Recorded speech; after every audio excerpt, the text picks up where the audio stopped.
5 वर्षाच्या भीमाला त्यांच्या आईने मरताना लिहिलेले कसं वचन ज्याने अख्ख्या भारताचं नशीब बदललं. तर हा प्रसंग आहे भीमाबाई यांचा. तो काळ होता 1996चा. भीमाबाई गंभीर आजारी होत्या. त्यांना मस्तकशूल म्हणजेच मेंदूज्वर ह्या आजारामुळे त्यांची प्रकृती ढासळली होती.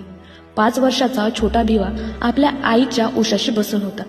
मरणाशी झुंज देणाऱ्या भीमाबाईंनी आपल्या लाडक्या भीमाला जवळ बोलावले.